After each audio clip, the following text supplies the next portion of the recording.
What is going on, guys? My name is Baha. If this is your first time watching me, I do all sorts of content such as vlogging, traveling, car and tech. And today we have an interesting topic to talk about. Today we will be talking about 8 different reasons along with a bonus of why you should definitely consider buying the Canon EOS 90D. So without further ado, let's get into this video. Now the first reason that you should definitely consider buying the Canon EOS 90D is the fact that this camera comes with an uncropped 4K at 30 frames per second option. Now, if you know anything about Canon cameras, you'll know that in the past, the lower range cameras and the mid-range DSLRs, for example, the 80D and whatsoever, they did not have an uncropped 4K option. The sensor would always crop in and it would basically zoom in and it would literally mess with the settings of your camera, and the results would not be what is expected. It would be way too zoomed in for any sort of practical use. In the Canon EOS 90D, Canon has finally decided to take this from the high-end cameras such as the R6 and R5 and all of the advanced systems to something as simple as the Canon EOS 90D, which makes it a really good deal over here, because basically what you're getting right now is exactly what you see on the screen, which means that you're not going to have to go through a lot of trouble through editing, and you're not going to have to go through a really big hassle when you're thinking about what to do next with your movie.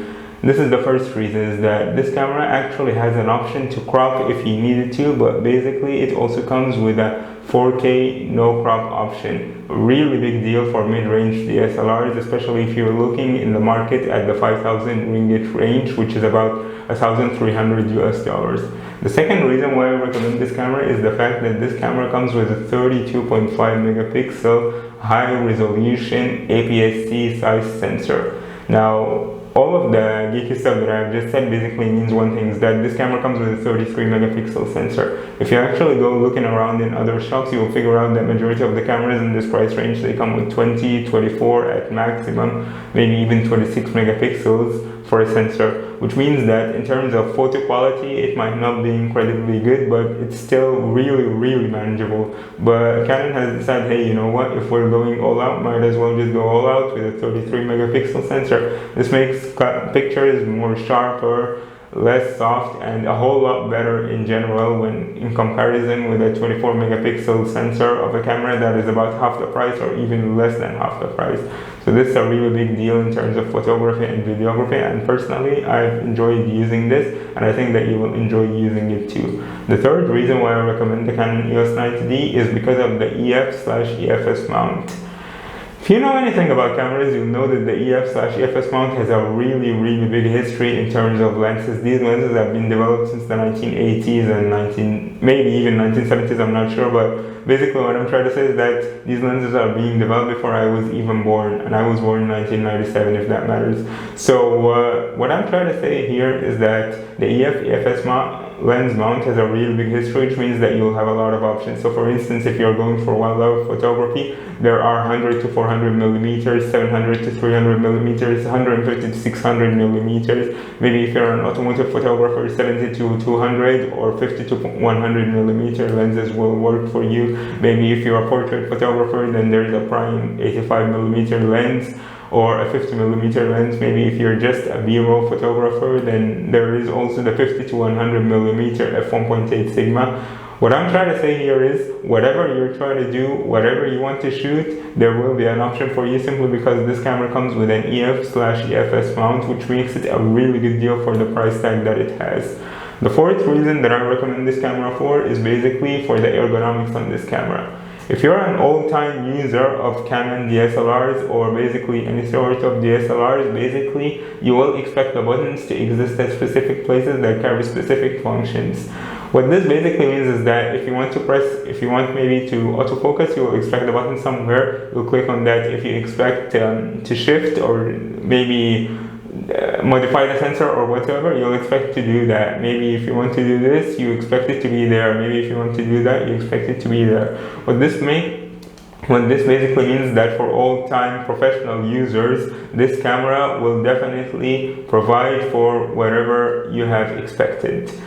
Unlike other cameras, so let's say maybe if you get into the Sony ecosystem of the ergonomics or the Fuji or Nikon, they might be a little bit different. Then you have a learning curve to learn all over again and a few adjustments that you need to keep in your head whenever you're using the other camera.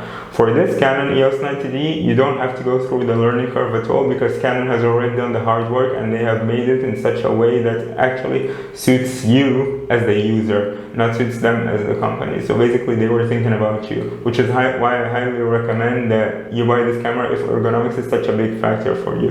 The fifth reason that I recommend this camera is because of the optical viewfinder and the touch screen. If you're an old-time user as well, maybe you've been using it from 2010 or 2005 using cameras and whatsoever, then you would definitely be used to the optical viewfinder because this was the old way of going around things. But if you're someone a little bit brand new to DSLRs like myself, I think you'll find that the touch screen is very, very useful. And this particularly of the fact because it offers everything, but it makes life a whole lot easier. And it's not even a small touch screen. This one is actually 3-inch, so this would be more than enough for any DSLR user with excellent functionality and a really good alternative if you don't want to get used to the ergonomics or the optical viewfinder like old photographers. Personally for me, I think that this touch screen is incredibly convenient. Let's get into the sixth reason. The reason number 6 why is that this camera is a really good all-rounder for both photographers and videographers. Like I've said, considering the fact that it has a touch screen and the EF to AFS mount, which gives it a whole lot of options, this camera is basically really good for videographers who have different prime or zoom lenses who want to use it for different purposes. Along with that, due to the fact that we have also mentioned that this camera comes with a 32.5 megapixel sensor, which is an APS-C size, this high quality sensor and all of the information coming in means that your images will have a whole lot more detail when in comparison to the other photographers which use lower sensors. The details might not be visible for the average user, but for those who actually zoom in and focus way too much, these details will be really visible when compared to other cameras of the same price range. Now let's talk about the 7th point, which is the 1080p at 120 frames per second. So if you haven't noticed, this camera actually records 1080p at 120 frames per second. The only problem is that it has no audio at 120 frames per second, but from personal experience, you wouldn't want to be using the audio anyway, so it doesn't really matter. So overall, I would say that this 1080p 120 frames per second is a really good option, considering that other cameras which are half the price or slightly above higher the price, or whatsoever, these cameras actually only come with 720p at 120 frames per second. So if you're looking for something mid-range or lower or slightly lower range, then I think that you will definitely love this camera. But if you're looking for 4K 120 frames per second, then I think the Canon EOS R5 will be really good for you if you have approximately $4,000 to blow. But if you really want something that is relatively cheap and it does 120 frames per second at high definition, especially in 2021, then I think that you will definitely love the 1080p 120 FPS option on this Canon 90D. Now let's get into the 8th reason, is the fact that the battery in this camera comes with a 1300 shots. Now if you compare this to other mirrorless cameras or other cameras within the same range, which are not DSLR in terms of the price, you'll realize that mirrorless can only survive for 500 or 600 shots. In comparison to the 1300 shots, this is less than half, which means that the mirrorless camera batteries are not evolved yet, which gives the Canon 90D DSLR a really big advantage when in comparison to the mirrorless cameras. So let's say you have a really long shooting day, maybe a wedding photography or an automotive videography or whatsoever, you might actually struggle with the battery of a mirrorless because you will need 3 or 4 batteries along with a charger to actually survive the day.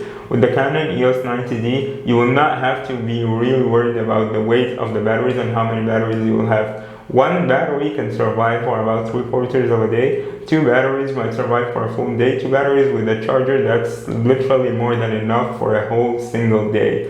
So personally for me, I think the fact that battery life comes into this perspective is really important, because personally for me, battery life is a very, very big deal. Now let's talk about the bonus, which I have promised you guys. The bonus is the flip screen on this camera. In case you haven't noticed, the Canon EOS 90D actually solves a problem that the 80D had, and it used to bother a majority of its users. The fact that the flip screen, which was actually to be tilted out and twisted 270 degrees, which is perfectly fine, this time it does not hit the microphone or the headphone jack within the camera, which basically means that when you're recording, you can literally just flip the screen 270 degrees without having to actually think about the headphone jack or the mic jack. The headphone jack or the mic jack actually coming in the way and colliding with your screen as you want to tilt it when you're recording. So then you don't have to pause and you don't have to even think about getting yourself bothered with that. And that's about it for this short video. Thank you so much guys for watching. If you enjoyed, then please make sure to hit the like and subscribe down below. Also make sure to follow me on Instagram and Twitter. I'll leave the links in the description down below. And without further ado, I'll see you guys in the next video. Peace out.